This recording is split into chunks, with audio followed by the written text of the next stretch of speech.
Order! Order! You are an incorrigible delinquent at times. Behave yourself, man!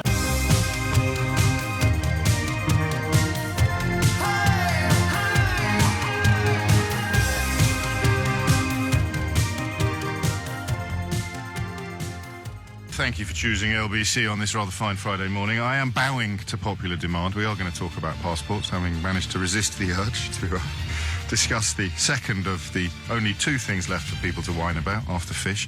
And we're going to talk about it because, not for the first time, I'm really interested in the kind of desire that people have to be treated like idiots.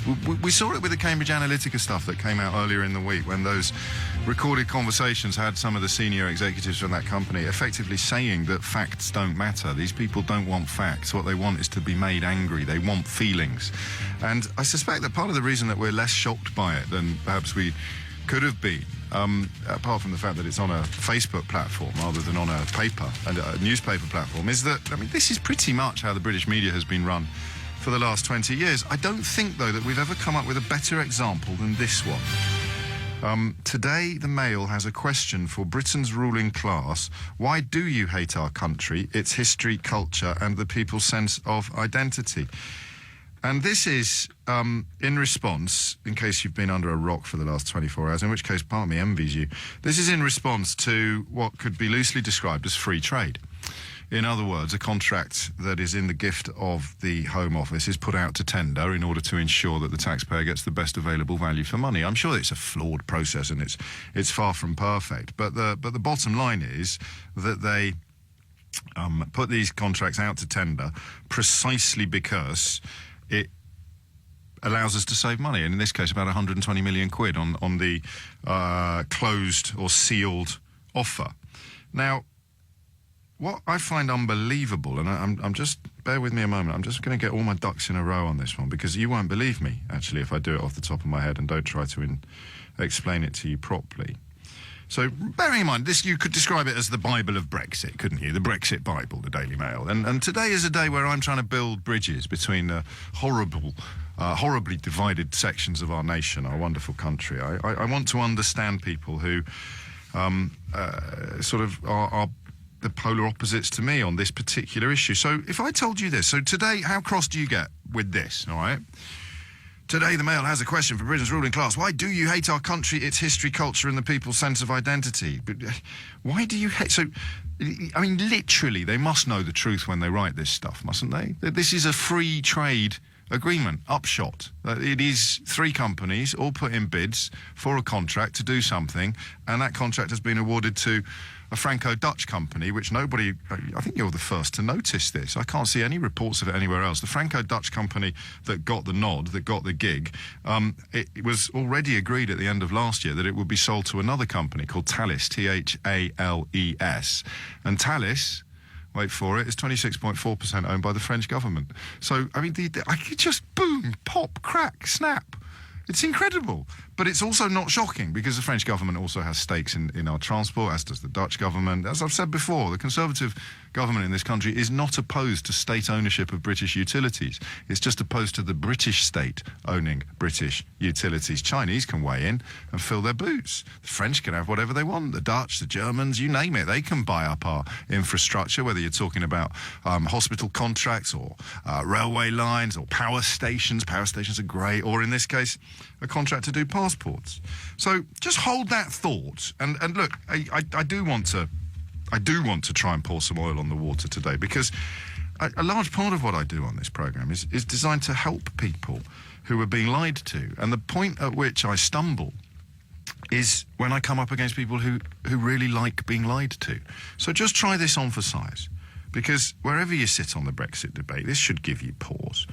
Today's Daily Mail. Today, the Mail has a question for Britain's ruling class. Why do you hate our country, its history, culture, and the people's sense of identity?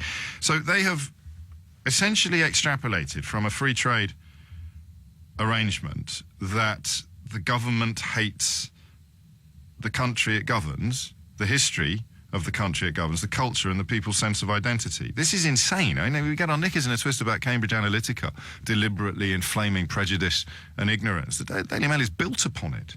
And here's the story.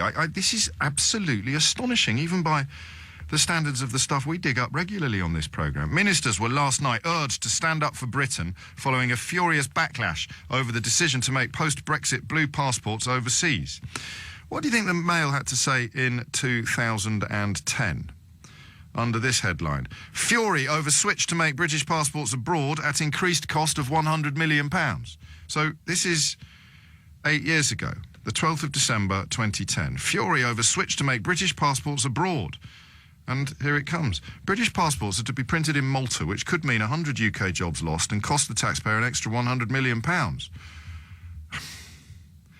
So 8 years ago, they thought it was really bad to pay more than you had to for a contract. And this is where it gets really absurd. The UK firm which won the contract, De La Rue, is being investigated by the Serious Fraud Office and could be French-owned within weeks. So 8 years ago, this company, De La Rue, got the contract and the Mail went nuts. 8 years later, this company, De La Rue, loses the contract and the Mail's gone nuts. Now, you tell me where the logic is in that chain of events. And now you wonder quite how low an opinion the editors of these newspapers, the editor of this newspaper, how low an opinion they must have of their readers. So, can you imagine the conversation? Boss, 8 years ago we told our readers it was outrageous that De La Rue got this contract, and today we're telling them that it's outrageous that De La Rue is losing the contract. You can't really do that. That's kind of like arguing that black is white and white is black. Yeah, but these people are so thick, they'll swallow it. They're so stupid, they're so tied up in their own prejudices and petty bigotries, they won't even notice that in the space of 8 years we've gone from castigating the decision to give them the contract to castigating the decision to take the contract away. This, for me, might be peak Brexit. I say those words very, very reluctantly, because every time I think that things can't get any madder, news happens. But this surely is a point at which we can all go, hey, what? You're trying to get me outraged today about them losing the contract, and 8 years ago you were trying to get me to spit nails about the fact that they'd won the contract. That's just a little bit of inside information for you, because I appreciate not everybody can go digging around looking for actual evidence, facts and truth, so I will do it on your behalf. And then I want your help with something, because I do struggle, I think, sometimes to understand, if you would, an opposing view. Who does this speak to? Let's not fall out. If you honestly feel that the country where your passport is made has some impact upon your sense of identity, that's the word, the three-word phrase I'd like to discuss today, sense of identity. It's hard to discuss this without being potentially a little bit offensive. I can't imagine having a weak sense of identity, a sense of identity so weak that it could be affected by the colour of my passport. I just can't imagine it. But I don't want to arrive at the lazy conclusion that everybody who thinks their sense of identity is linked to the colour of their passport is weird or stupid or possibly xenophobic, nationalistic. I don't know what word to use because I don't understand the mindset. Your sense of identity is threatened by the fact that a company that's Franco-Dutch owned will print our passports. Would you please call me and just tell me why? I don't know what a sense of national identity is necessarily, but for me, I'm proud of the fact that I can quote pages of William Blake and William Shakespeare. I'm proud of the fact that I can walk out of this studio now, and if you were with me, I could take you to a free museum less than a mile away where you could see Hogarth's Rake's Progress in its entirety and in its original form for free. I don't know that that's necessarily... Well, it is just more important than the colour of my passport. Proud of the cultural heritage of the country. How can they say you hate our country, its history, culture, and the people's sense of identity? Does anybody really derive a sense of identity from the colour of a passport? And if you do, if you really do think it's important that your passport is made by De La Rue, how on earth do you process the fact that 8 years ago, the people who are now sticking up for you were castigating the decision to give the I kind of want you to wave a magic wand and help me make sense of all this stuff, because to me, this is now the bottomless pits of bonkersness. Who are these people who honestly feel that their identity is eroded by a decision by a government to save 120 million quid of taxpayers' money by giving this contract to them instead of to them. It just is one of those mornings where, what? Hit the numbers now, you will get through. 0345 6060 973. We can have an argy-bargy if you want. It's Friday. Got the crunchy feelings. But if you don't want an argy-bargy, we don't have to have one. If you honestly feel that you can help me understand how anybody's sense of identity, whether it's the sociopaths that write this stuff or whether it's you, how can your sense of identity be linked to the geographical location of the company that prints your passports? Is it an age thing, or are there people my age who get it? Yes, James, honestly, mate, I do care where my passport is printed. 0345 6060 973.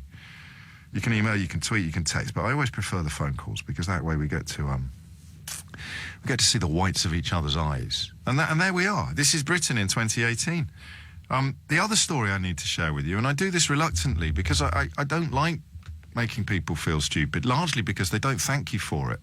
But if you're buying into this idea that the passport should be made in the country of its origin, if you're sticking up for this company up in Gateshead de la Rue by saying it's outrageous that that the British passport is not made in Britain, then essentially you're ordering the bankruptcy of de la Rue, because I found out this morning they print passports for 40 other countries. So this is what Brexit has done to us as a country. I appeal to some weird nativistic impulse that you possibly weren't even aware you had until they started feeding you an unleavened diet of nationalistic twaddle. I point out that it's bonkers. This company prints passports for 40 other nations, and the rationale for why it should print ours is you shouldn't have a foreign company printing your passport. So we are literally saying to de la Rue's 40 customers, you hate your country, your history, your culture, and the people's sense of identity. There we are. That's what we're doing. So this company, de la Rue, prints passports for 40 countries. The Daily Mail today suggests that if your passport is printed in a country other than your own, then your ruling class must hate your country, history, culture, and the people's sense of identity. So unless I've missed something huge, the ineluctable laws of logic dictate that today, while claiming to defend the commercial interests of de la Rue for largely absurd reasons, the Daily Mail is actually telling all 40 of their biggest customers from overseas that they hate their own country, they hate their own history, they hate their own culture, and they hate their own people's sense of identity because they get the passports printed by a company that's based largely in Gateshead. And that is Brexit Britain in 2018. But I don't like the idea that you listen to me and just feel, I don't know, mugged, conned, gulled, and you get cross with me for telling you that that's what's happened. Today, I want to float the possibility that there is a rational, sensible explanation for why your sense of identity should be linked to the geographical location of the factory where your passport is printed. You see, I put it like that. That's the nicest way I can put it. Your sense of who you are and where you are from and what you are is in some way diminished or enhanced by the geographical location of the factory where the passport you will get in 4 years' time is printed. And I don't understand how this is... I don't understand how this is emotionally powerful, but if it powers your emotions, help me out, will you? 0345 6060 973. And so, to recap, the Daily Mail is up in arms about the fact that our passports will be printed by a company that isn't de la Rue, based in the north of England. In 2000, they were absolutely outraged and used similar language to describe the decision to award the contract to de la Rue. De la Rue, meanwhile, is responsible for supplying passports to 40 countries other than this one. So the argument that's being raised today is that there's something intrinsically wrong about having your passports printed in a country other than your own, which would see de la Rue bankrupt by lunchtime. Because to follow that principle through to its logical conclusion, you'd have to tell all 40 of their current customers that they are hating on their country, their history, their culture, and their people's sense of identity. What I want from you, and I hope either that by highlighting the facts so clearly I've made you realise that you don't have a relationship between your sense of identity and the geographical location of your passport's production. Or you can ring me. I've focused your thoughts, and you can ring me and tell me that actually you do. And while you and I may never agree, James, the reason why the geographical location of the factory in which my passport is printed is more important to my sense of national identity than, real stuff, I'll understand. I may not agree, but I'll understand. And if you want to do that, I've got 3 phone lines free at the moment, so grab one while you can. 0345 6060 973. Alex is in Leigh-on-Sea. Alex, what can you tell me? Good morning. Well, I completely disagree with the statement that the Daily Mail put out, and the colour of the passport and where it's printed doesn't have anything to do with my identity. Right. But I do think it's important it's made in this country, not necessarily for any identity reasons, but I think the government should be supporting skilled jobs in this country, and the £120 million saving is only across five years. And I think so many industries in this country have been neglected by the government, not supporting them. I've just had a look online, and from what I can see, most of the jobs that Delarue have, they are actually quite well paid. And 80% of their revenue comes from outside Britain. Well, exactly. That's a brilliant thing that it does. Yes. And I think what did it say to other countries that get their passports made by Delarue if the British government doesn't even want British passports to be made in this country? Well, it says it the other way around to me, oddly. I take your point, but what it says to other countries is that there's nothing weird about having your passports printed elsewhere. But like, what the point I'm because trying to there's make 40 is, customers here who have their passports supplied by Delarue. So in those tendering processes, under the terms of free trade, Delarue came out on top. And the message it sends to those countries is that there's no place for nationalism or misplaced patriotic fervour when it comes to a commercial contract. And yet you're arguing the precise opposite of that. the reason why I'm arguing that is I knew someone that did contract work for Delarue, and the process of making the passports and money, etc., is exceptionally complicated and highly skilled. And a lot of countries don't possess the capability to do it. So when there's countries that don't possess the ability to do it, when they come to renew their contracts, they'll see that the British government hasn't gone with Delarue, and they may go with another supplier in another country based on that, and that will have a knock-on impact that's possible. on jobs in this country. My primary concern is maintaining jobs in this country. If, because this contract has now moved abroad and Delarue now have to lay off people, could that actually have a more negative impact on the exchequer because people are now redundant? Nobody would actively call for that to happen. I mean, that would be absurd. But, I mean, forgive me, you do realise that you are opposed to free trade? Yeah, I think... Whereas the whole free kind of... trade at all costs has gone too far, and I think that actually... But this isn't free trade at all costs. This is the most fundamental premise of free trade. But when you're handing out a government contract, if you're part of a single market, if you have a free trade agreement with a bunch of countries, then we all tender from an equal starting point, and the decision is made based on value for the customer. And you're opposed to that. Tender. Yes, I don't think it should have gone out to tender. What else would you put on the list of things that should be ring-fenced from free trade? Apart from passports? I think, I mean, certainly in the arms trade and military side of things, we've been opening it up too much. I would just like to see a government that behind the scenes is more proactive in putting British jobs first, like the new Type 26 frigates that are being built. I think 80%... But if we do this, we lose our ability to tender for contracts from all of the other countries in the free trade agreement, whichever one we're referring to. In this case, I guess the single market would be the most obvious. But the minute our government says we protect our own interest, I mean, it's something that we might be able to do if we leave the European Union, although under WTO terms, I'm pretty sure that the tendering process would still have to be gone through. So what you're effectively saying to all of our customers, and remember, post-Brexit, we're supposed to be striking trade deals with lots and lots of new people. It's probably not going to happen, but that's still the unicornist position. And you're saying that you know, guns, passports, maybe a few other things, boats you just mentioned, frigates, all of these things, we don't want to tender for contracts from any of these other foreign countries. We just want to carry on supplying ourselves and nobody else, because if you want to supply anybody else with them, then you're contradicting your position on free trade. I'm not 100% saying that. I think... Well, I mean, you have during the course of this call. You're welcome to change your mind now, but that is exactly what you've said. If you look at what other EU countries do, they either don't put contracts out for tender... That's not true. That's not true. It's illegal not to put these contracts out to tender. You don't have to... Actually, I don't think you do. I think it is possible not to put it out for tender. If you put it out for tender, you do have to open it up from overseas companies as well. Yes. As something... Which in the case of a contract in any other country would be us. We'd be the overseas people being able to put in tenders. And that's completely fine. But I wish this country would... not necessarily always open things up for tender. And are you as confident now as you were when you rang in that your position holds water?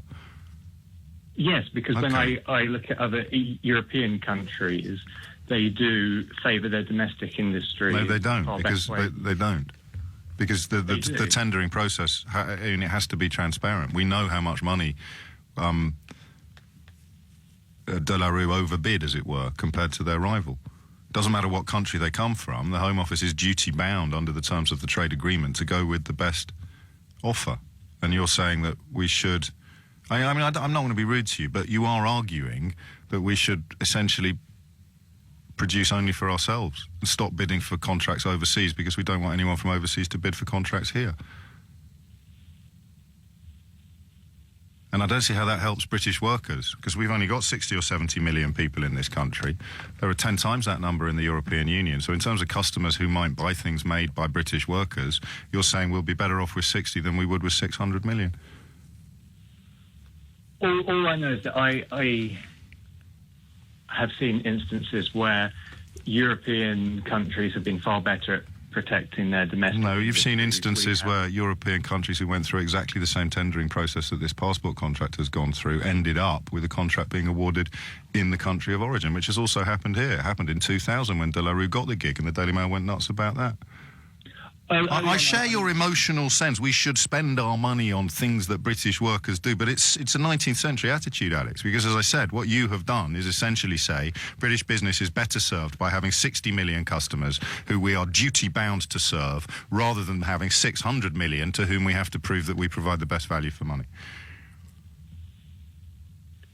A lot of those De La Rue customers won't be in the European Union. Well, that's relevant to very little, because you're talking about other countries, not just European Union countries. You're talking about essentially saying that, because I mean, I'm using 600 million as the number of people in the single market. If you want to expand it beyond the single market, we could pluck 2 billion out of the ether. You're saying we're better off serving 60 million customers with restrictions in place on what foreign companies can do than we are on being free to pitch for business to 2 billion, 3 billion customers.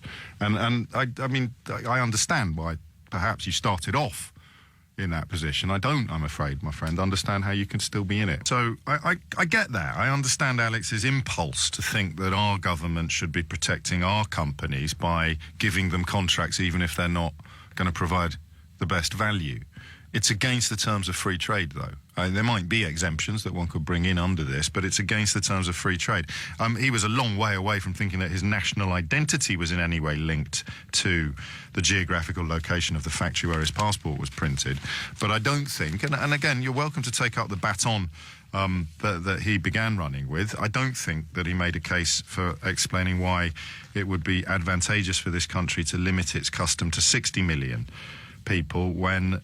the world is huge, and the market that we're currently members of contains about 10 times that number. So what I need now really is someone who genuinely does think that their sense of identity, their sense of culture and history is linked to the geographical location of the plant where their passport was printed. I've got one phone line free if you can step up to that particular challenge. And you can tell I'm in a lovely mood today. I've been nice to everybody. Dina is in Maida Vale. Dina, what would you like to say? Oh, good morning. I think personal identity is a very important part of the development and formation of the person. And the community that we belong to, which I personally belong to, the United Kingdom, is one that has a history. And I think the history is one of the development primarily of the due process of law and the democratic process, which has culminated in the wonderful Equality Act of 2010, where we are all equal before the law, and equity has a part to play in that we can all have a fulfillment in our housing, our education, our jobs and everything. Yeah. So I think that as a nation, it's very important to be proud of our development.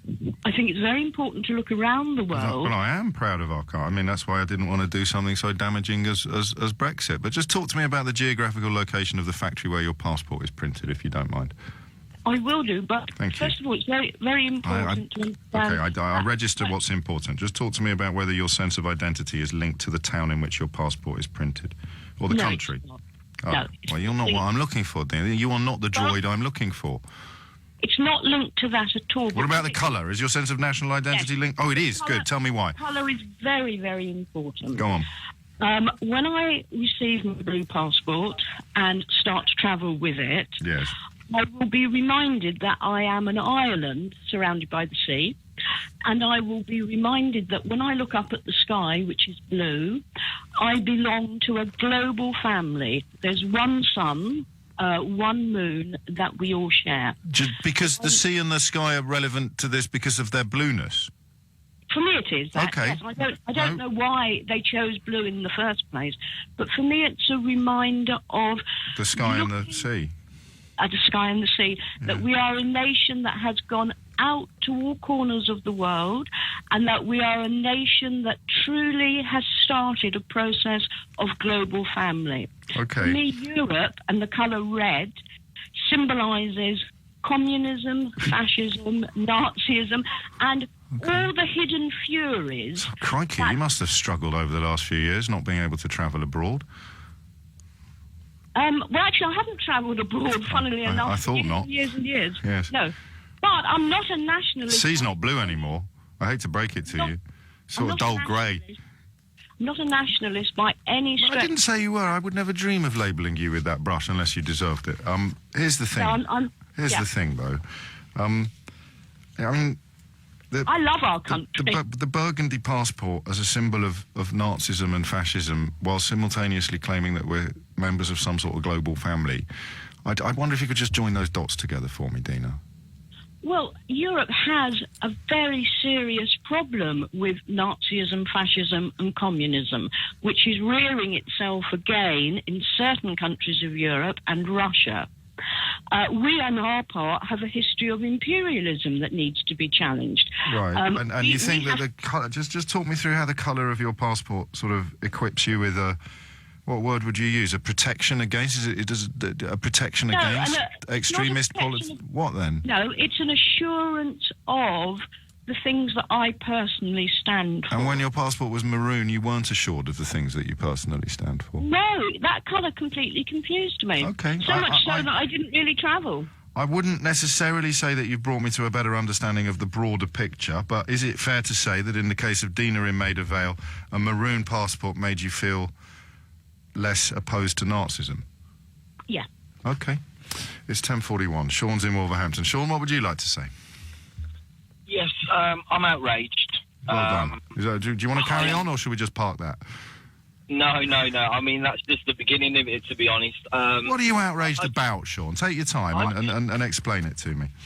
I just think that these sort of jobs should be ring-fenced. I think utilities is another thing I think we should ring-fence. I don't think foreign countries should tender. I understand we have an obligation to open up to tender, and there's an obligation for the best tender to receive. But you realise this would also entail telling, I guess, British Petroleum is probably a good example, although it's about as British as Dick Van Dyke when you break down to brass tacks. But you stop British companies from bidding I mean, for example, to sell arms to Saudi Arabia or to build roads or to sell fridges across. So you think we should just literally contain... Go on, mate. What I was going to come on to is that I believe that this treaty that we signed up to, we should... Which treaty? Get ourselves out of it. The treaty that says that we need to open all these tenders to everybody. But you know that is the very definition of free trade. Yeah, I oppose it. You don't like free trade? I don't at all, no. Okay. I think... So who do you think... Who could we trade with, then? We need to start looking after and become self-sufficient ourselves. Now, what line of work are you in? I am in the building trade. Okay, and if I limited you to building jobs in Wolverhampton versus you being free to undertake building jobs, let's just confine it to the West Midlands, so all the way from Dudley to Kidderminster, are you going to do more business with a catchment area that stretches all the way from Dudley to Sutton Coldfield to Kidderminster to Wolverhampton, or are you going to do more business if you're only allowed by law to take on work in Wolverhampton? Why do we always have to come round to law? Because you just said you want to pull out of the treaty. The treaty is the law that governs free trade. So it's not, Sean, it's not a trick question. No. Do you think you would make more money as a builder if you were free to build across the whole of the West Midlands, or if you were only allowed, you were bound by law, because we've opted out of freedom, which is the freedom to build across the whole of the West Midlands, and you're only allowed to build... In fact, I'm going to go in a little bit more specific on the Wolverhampton issue. You're only allowed to build in Rugeley. Yeah. So where are you going to... Where's the business going to thrive? When it's confined just to Rugeley, or when it's free to trade across the whole of the West Midlands? Why does there have to be... You can't answer a question with a question. I'll answer yours when you've answered mine. Are you going to make more money being confined solely to Rugeley for all of your building work, or being free to trade across the whole of the West Midlands? Of course I'm going... If there's more area for me to trade in, there's more chance that I'm going to receive more work. So now think of Wolverhampton as the United Kingdom, or think of Rugeley as the United Kingdom, and think of the West Midlands as the single market, or any signatory to a free trade agreement. And the answer is the same. Our businesses will do better. The treaty that, or you keep mentioning about we have the highest tender or the lowest tender under the treaty should get the job. Well, I don't think that's correct. I think, yes, we should play that game. We should play that game, yeah. What game? But I also think the game, person... Mate? So slow down. You're losing me a little bit. What game? Well, so you don't... When you go for a job, when you bid as a builder, are you a contractor yourself, or do you work for someone else? I'm a contractor myself. So you think that you should get the job... I suppose it makes sense, actually. You're going to put in a contract that's 25% higher than my bid, and not better. It's just going to cost more for nothing, and you would rather that contractor got the gig than the person who's providing better value for money and costing the customer less. It's up to... Well, let's do it the other way around. You put in your bid, and I come in 25% higher, and because I live in Rugeley and you don't, I get the gig. It's up to the government to choose who they want to do that work. In this example, printing passports. It should be up to the government. They did choose. It's not, because they chose according to what is best value for money for the taxpayer. So just if I put value for money for the taxpayer here, what words would you use to describe what you're offering? Because it's not value for money for the taxpayer. That's fine. We don't have to prioritise value for money for the taxpayer at the top. Although a large part of the Brexit unicornist position is that it's somehow going to save us money and let us do more trade with the rest of the world. So I put value for money here. You say I don't care about value for money because what I value instead is... I value the British job in this country. That's what I value. And the problem is we're outsourcing utilities. Example today. Now we're back to the British job in your worldview being confined to the British market. You're suggesting that... Okay. So we don't do any trade with other countries at all? We... Why do we have to be restricted whether we do or not? Why do we have to do that? Because of the definition of the word free trade. Yeah, that's fine. fine. We're free to trade with them if we'd like to. No, but then we're not in your world. In your world, we're not free to trade with them. We're not allowed to trade with them because we should be protecting British jobs, despite the fact, of course, that the British jobs you're talking about currently provide passport. No, carry on, mate. You fill your bit. I think anything to do with utilities, anything to do with just an example like this to do with passports, I think should be fenced off. I don't think we should have to. I think it should be government run, like I think utilities should be government run. We shouldn't be having to outsource to the French, the Germans. It is government run. The passport contract, unfortunately, it's a country that's 26.4% owned by the French government. I agree with you about some of the nationalisation issues, but if I were to suggest that you're not a massive fan of Jeremy Corbyn's politics, would I be right? We should be British. Jeremy Corbyn? How do you feel about him? We should be British run. Yeah, okay, mate. How do you feel about Jeremy Corbyn?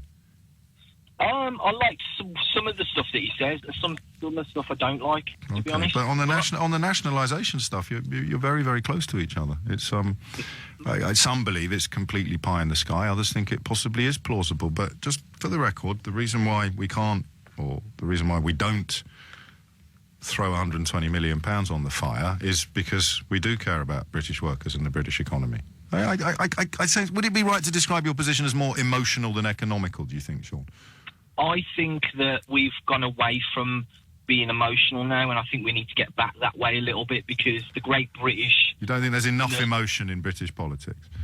Yeah, I think we need to get a little bit emotional, more emotional about it. Okay. I think that is it, isn't it? If we get more emotional about it, then we don't have to work out what we mean because we just focus on what we feel and back up those feelings regardless of evidence. And that sounds like a criticism, but it isn't. Seriously, I think emotions are really important if you're a poet. Where I don't know that we've made much progress in the notion of national identity. Perhaps that is confined to the curious psychodrama that unfolds on the front page of the Daily Mail every morning. But if you do honestly feel that your sense of identity is in some way affected by the colour of the passport in your pocket, or more pertinently today, the geographical location of the factory where the passport was printed, then I need your help in understanding your position. I take a lot of time and energy explaining my position on such matters.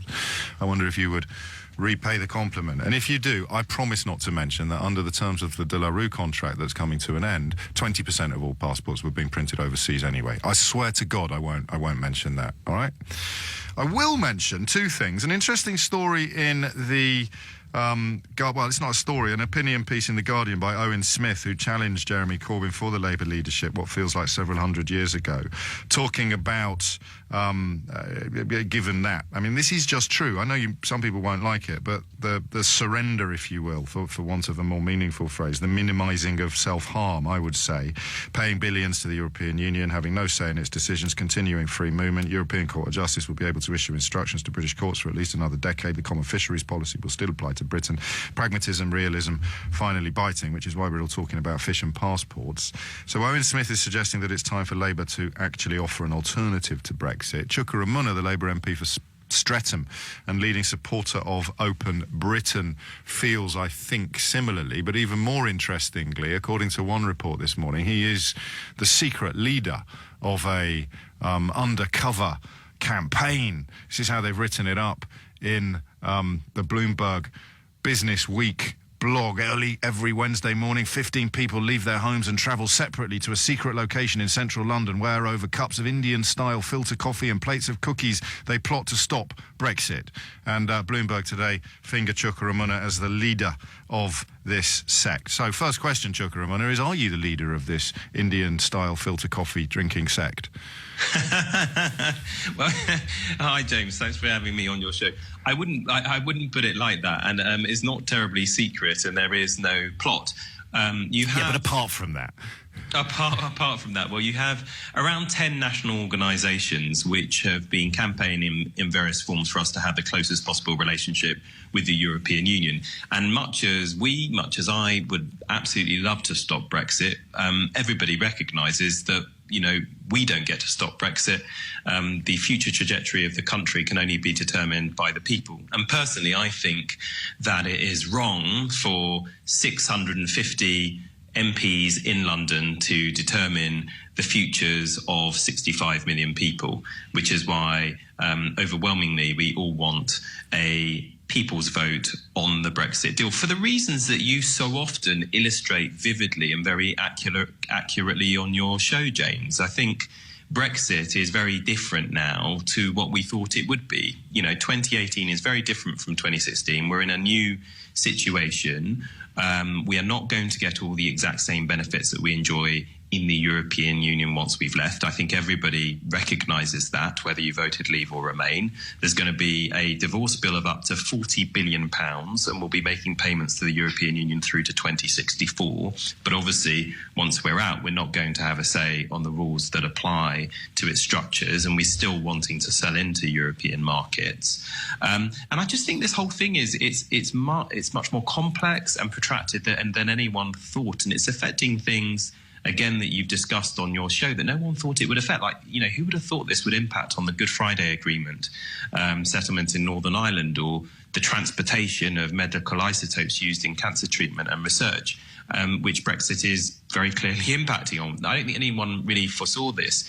And that's why, with a decision of this magnitude, surely it's got to be right that the people are the ones who vote on the deal. And what would the vote be? Would it contain a none of the above option? Let's call the whole thing off. Or how do you envision if you were to achieve this goal of having another, essentially a plebiscite? What would be the questions on the ballot paper? Have you got that far yet? Well, that would be something for Parliament to determine. There are different views amongst the different pro-European organisations, and the group that I chair is a kind of gathering of all of the groups where we, make sure that we're not cutting across each other, and there is some form of coordination. It's called the Grassroots Coordinating Group, and it's grassroots because you've literally got hundreds of thousands of activists across every single part of the country who care very deeply about this. But essentially, this is something for Parliament to determine. And I suppose, from my point of view, I'd probably want a vote that involves either accepting the deal and leaving on those terms, or staying in on the current terms and seeking to change our country from within the European Union. So that is what I would want to see. And it's very encouraging to see Labour's Shadow Secretary of State for Northern Ireland arguing that he believes that at the end of this process, we should have a people's vote on the deal. And it's no coincidence that he should be making that argument as a Shadow Northern Ireland Secretary, because, of course, staying in the single market and the customs union is the only way to avoid a hard border on the island of Ireland. What's your schedule, Chukwuemeka? Because, as I understand it, a lot of the brouhaha surrounding the transition period overlooks the fact that we haven't extended Article 50. So all the unicornists and the hardcore Brexiteers who are up in arms about fish this week haven't actually clocked that this has brought Judgment Day a little closer. You've basically got a year to get this on the table, otherwise it'll be too late. Or potentially less. And I think there is a lot of misinformation about what transition means. Preaching to the choir here. Well, it gets painted as this safe harbour, unfortunately, even by some people in my own party. But it is no safe harbour at all, because at the end of that period, which will finish at the end of 2020, we are still scheduled to jump off a cliff. And part of our problem is that we don't actually know what we're transitioning to, because there is no agreement on what our future relationship with the European Union will be. So on a practical level, I can understand why for businesses it's convenient to have a few more months on the current terms. But in the end, all we're doing is walking the gangplank to jumping off the cliff, and there's nothing to catch us once we jump off the plank. We're still heading for a scenario which the government's own assessment says will be pretty disastrous for our economy. A weapons-grade metaphor mixing there. I love that. Walking the plank all the way to the edge of the cliff. And this bus that features in the Bloomberg report this morning, I understand your contention that it's not really secret when I see you photographed standing in front of a big red bus that states Brexit to cost £2,000 million a week, according to the government's own report. Is it worth it? Are you going to be hitting the road with this bus? Have you already hit the road with this bus? Well, the bus actually, it was crowdfunded by a group of activists who have already been going all over the country in it. To be honest, we were, taking the mickey a bit out of Boris's red bus to illustrate the point, which is that, you are not going to see £350 million extra per week going to the NHS. And one of the interesting things, actually, James, I think about the debate around this is, of course, there's no denying it, central to the campaign to leave. And I know something that definitely was a big issue in Labour supporting areas that voted leave was the issue of immigration. Now, of course, since the vote in 2016, we have seen quite a big net fall in immigration from the European Union. And I'd just say to your listeners, remember what you were being told about that. You were being told that if we saw a big drop in net migration from the EU, it would be easier to get a doctor's appointment, easier to get your child a school place, easier to get a job. If you were in a job, you would get paid more because there'd be less competition for jobs. There was a very rosy picture painted on all of those issues. And actually, in every single instance, the situation has actually got worse in spite of the fact there has been that reduction in immigration. So if people thought that reducing EU immigration was going to solve our problems, clearly the new facts we are faced with now illustrate that not to be the case. And personally, I never thought that EU immigration was responsible for all of the problems and for why globalization hasn't delivered enough for middle and lower income families in our country. It hasn't delivered enough for you and your family because of the domestic decisions that have been made by governments of different persuasions over the decades. That's where fault lies, not with the European Union. And that's the message that you will seek to get out with your leadership-ish role at Open Britain. Chuka Amuna, many thanks indeed. He's reminded me as well of great news from the Daily Mail, where migrant cleaners have won their dispute and will now be paid the London living wage of £10.20 an hour. That's a 25% wage increase for the cleaners at the newspaper that told you the reason why wages were low was because of all the migrant workers. 2 minutes after 11. As you've heard, the EU Council President Donald Tusk has revealed that just said that EU leaders have formally adopted those Brexit trade negotiating guidelines. It's a sort of, it's not a collective delusion, it's a sort of collective, what's the word I'm looking for? Conspiracy? It's probably a little bit strong. Everybody knows. I sounded like Leonard Cohen. Everybody knows that Ireland is on the horizon. Everybody knows that the Irish border is on the horizon. I'm going to make a prediction to you now. The narrative of the Irish border question will be shifted by the right-wing press in the next 6 months to the suggestion that we'd be better off without Northern Ireland anyway, and if Brexit's going to mean Brexit, then we can sling them under a bus and let them reunify because they're not proper Brits anyway, which will be profoundly offensive to tens of thousands, hundreds of thousands of British people in the region, in Northern Ireland. But because this is what happens. As reality bites, the people driven by feelings push ever further into the insanity. So people who argued that they wanted their country back will soon be arguing that they don't want all of their country back. Trust me, I haven't been wrong yet. 8 minutes after 11 is the time. And in the interests of trying to bridge this gap, there's a sense that there are two constituencies now in the country that can never really understand each other. Would you mind helping me understand how the geographical location of the factory where your passport was printed has some association or relationship with your national identity? And I might reserve the right to ask you whether or not the 40 countries who currently have their passports printed by De La Rue, the Gateshead-based British firm, are somehow denuding or denying their citizens a full sense of history and culture by dint of the fact that their passports are currently printed in Gateshead. Adam's on the Isle of Sheppey. Adam, can you help me?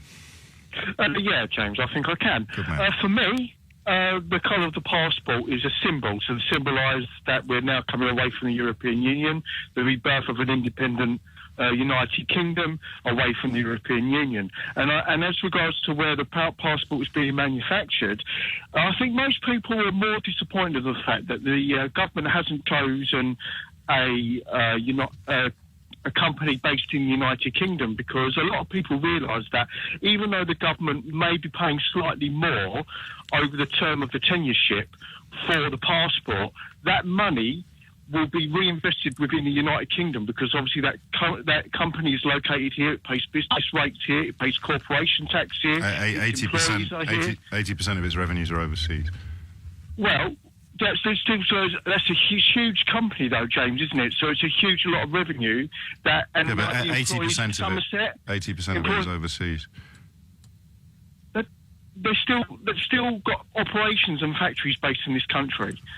Employees to be losing out, so they're not paying tax on national insurance back into Just hold that thought, Adam. I'm getting some breaking news from France, where reports say there has been a shooting at a supermarket in Carcassonne in the south of France. A police officer reportedly shot, and French media is reporting that hostages have been taken. We'll return to that story as and when any developments reach us. Back now to the Isle of Sheppey, where Adam awaits. So, in a sense, if we were leaving the European Union but our passport wasn't changing colour, you'd feel differently?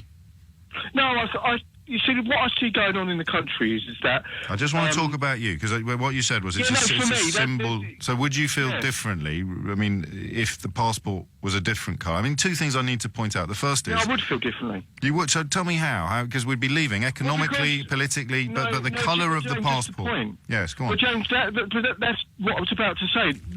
That's the point. And this is my viewpoint, and this is how I feel, okay? Yes. A lot of things that are going on in the country is not what a lot of people voted for. And it would just What do you mean by that, Adam?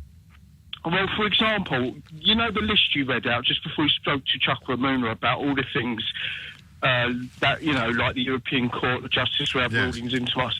I agree with all of that, and I'm a leaver, and I'm completely disappointed in the British government and the British Prime Minister's negotiating tactics, because as far as I can see, high school children could do a better job than she could. He couldn't have done any differently.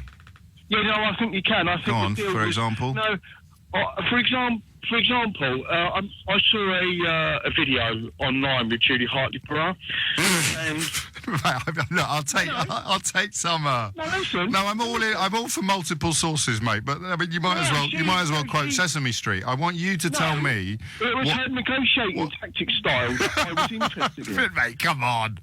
No, listen, James. If you let me finish. Well, no, I want to know what you think. Not what. No, it's just what I think. All right, go on then. You carry on then. You carry on. I would have walked into the EU's negotiating team. I would have said, right, this is what we want. This is what we're going to do. We voted to leave. We're going to leave your institutions. We're going to take back our fishing waters. Yeah. We're going to leave the ECJ and all of that. And I said, with the Irish border, we're not going to build a border. If you want to build one, knock yourself out, go ahead, you can man it. You can explain to the Irish why you're manning the border and why you're stopping citizens. We're not going to do that. Yes. And then I would have said, if you want to trade with us, that's absolutely great. We'll trade with you. We'll have a free-ranging free trade agreement with you. But as far as anything else goes, thank you very much. No thanks. And then I would have walked out, and then they would have all been, well, actually, we want to do this. And France would have gone, actually, no, we need to do that. And then they would have been divided, but they have managed to have the upper hand in every single thing because Theresa May has pandered to them. I hear you, at Adam. every stage. I hear you. Have you spent any time wondering why? Because it's Parliament. Because she needs to negotiate a deal that she thinks she can get through Parliament. No. It's not about what it is, James. Not with reference to Parliament, but with reference to British business and the British economy. No, because... Well, you must have spent some time thinking about all of these institutions... Yeah, no, I have. Go on then. So why do you think she decided to prioritise for the foreseeable future the trading arrangements that we currently have with the largest single market in the world? And I appreciate that you derive some of your guidance from quite eccentric sources, but the reason why Theresa May or David Davis didn't walk into the room and just sort of lay down the law to the European Union and walk out. Because she's because that would be like chopping. James. Okay, mate. I think you and I could talk for hours, and I wouldn't. But she wouldn't be able. If she did that, and then she went to Parliament and said, this is what I've done. This is what I've said. She would never have got the bill that's there trying to get. Why would Parliament not want to just walk away? Because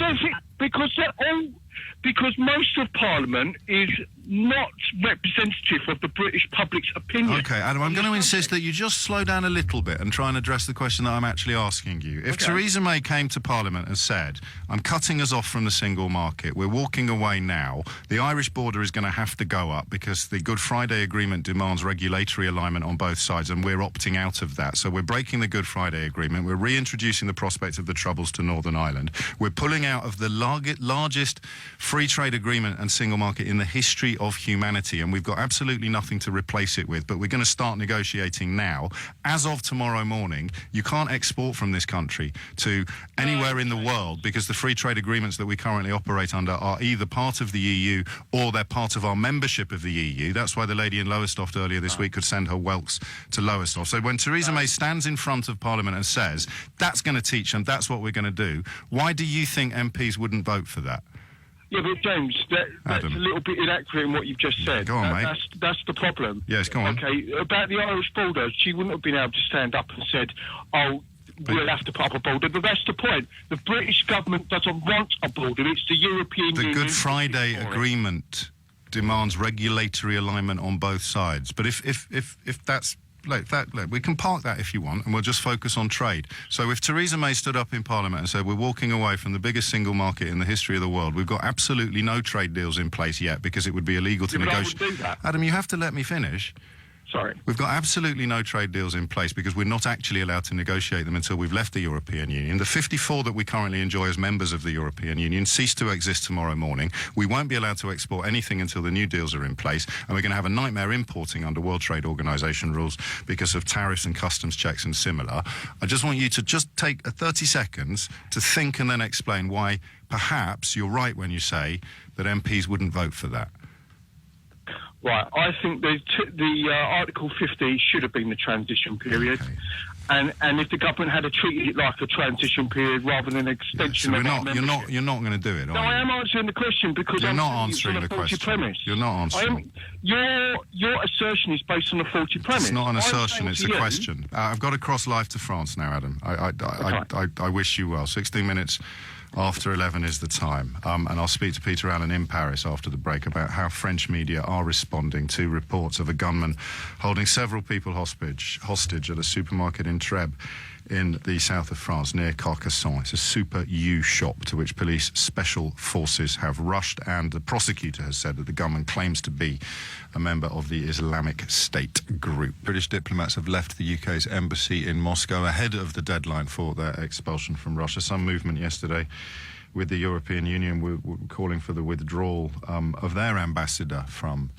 Moscow. Nice to see some union and solidarity there. Troubling news coming in from France. This is a developing story that has seen a gunman who has reportedly shot a police officer, declared membership of Islamic State and taken hostages at a supermarket in the environs of Carcassonne. So that's in southern France, in that kind of department, Toulouse, Carcassonne, in between, I think, those two towns, if you're familiar with that part of the country. Peter Allen is. He's LBC's reporter in Paris and a doyen of French correspondence. He joins me on the line now. Peter, what do we know?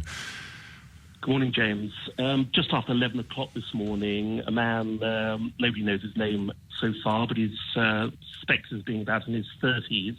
He was in a car and he shot at police officers, off-duty police officers who were jogging along a road near Trèbes, which, as you say, is very close to Carcassonne and Toulouse. He wounded one of them in the shoulder and he shouted, "Vengeance for Syria," they report. Then he sped off to Trèbes and ran into the used supermarket there, where he shot a butcher dead. He's currently still in the supermarket, where he has allegedly declared allegiance to Islamic State.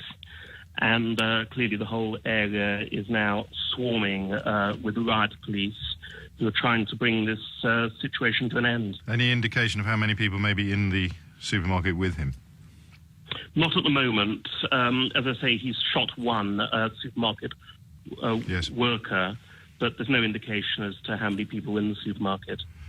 Peter Allen, many thanks indeed. We may speak again if the situation escalates or develops in any way. Peter Allen live from Paris as this hostage situation unfolds in France. If you're joining me now, a gunman has opened fire on off-duty police officers and subsequently taken hostages in a supermarket where he has shot one member of staff dead. No indication yet of how many numbers may be involved. It is, however the case, allegedly, it hasn't been confirmed yet, but he has apparently declared some form of affiliation with the so-called Islamic State. A police officer shot and wounded, and Peter Allen adding some extra very sad detail to that report coming out of Associated Press. I only have the police officer being shot and wounded, Peter Allen, following the story in France, telling us that there has apparently also been a fatality involving a butcher who worked in that supermarket in the town of Trèbes near Carcassonne.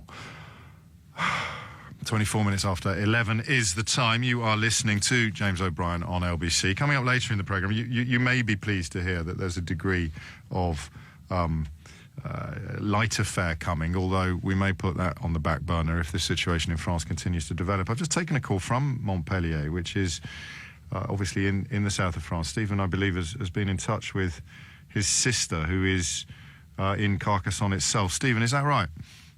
Yes, my sister. Good morning, James. Excuse me. My sister is a little shocked. Her English is not so good, so she is not really ready to telephone you. But I can confirm that they were CRS. They are sort of special police in civilian clothes. Yes. They were coming back from their jogging. A passing car apparently stopped. A gunman got out and he fired several shots. He injured one policeman in the shoulder, then he got back in the car to go to a supermarket where he's apparently shot dead at least one hostage there. The group d'intervention de la Gendarmerie Nationale, yes. Like the heavy, yes. And the brigade de repression and intervention is they're both specialists in this sort of situation. And obviously the whole area is now on lockdown. Your sister is safe, Stephen. Your sister is safe. Yes, yes. She's, and did she see this herself? Did she see this unfold? She saw the shooting. Yes. Oh dear, poor woman. Yes. Do we have? I'll ask you a question. I hope it's not silly. Do we have any? How would the shooter have known that the joggers were off-duty CRS officers? I mean, is it a regular route? Do we know? I'm possibly being a little unfair asking you these questions. Well, I'm sorry, I can't answer this. No, of course you can't. I do apologise. Perhaps you had some intelligence. Perhaps they. Yes, or it may be that they do that run every day. It would appear to be targeted, though, which adds to the suspicion of terrorism if they've gone after members of the authorities. Yes, apparently he shouted Allahu Akbar as he was shooting, and. So, I hope it's not all starting again. Indeed, I think everybody could agree with that. Stephen, I hope your sister is keeping calm in difficult circumstances. I'm very grateful to you for calling us. It's 11:26. More on that story as and when it develops. That's a first.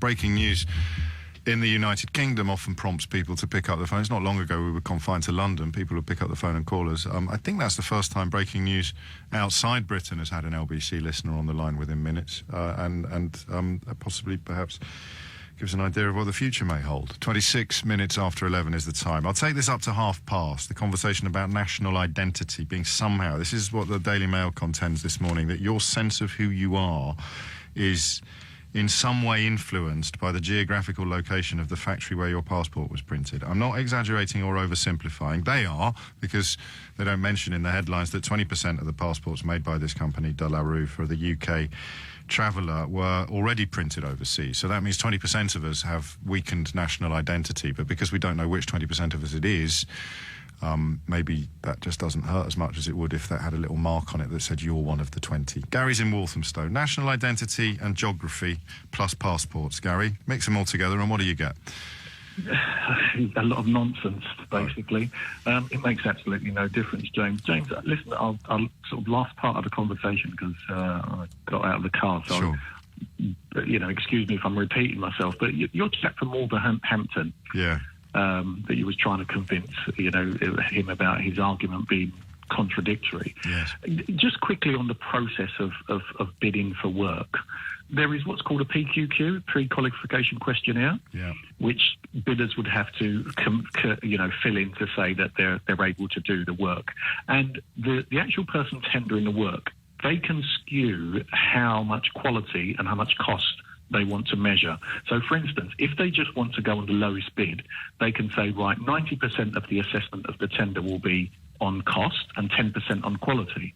However, if they want better quality, they can say, right, 90% of your tender will be based on the quality that you're telling us you're going to provide us, and only 10% on cost. Yes. And your chap that was talking in Wolverhampton, I've worked for local authorities for a long while, and one of the things that we were trying to do is saying, look, if based on what he was saying, it's kind of like, well, as a local authority, we're only going to give work to people within our borough, for instance, which is totally anti-competitive, and it would mean him as a small contractor probably wouldn't get any work. And I tried to explain that to him, and I didn't necessarily do a fantastic job, but he would probably respond by saying that there's something fundamentally different. I mean, subsequent callers have said we need more emotions.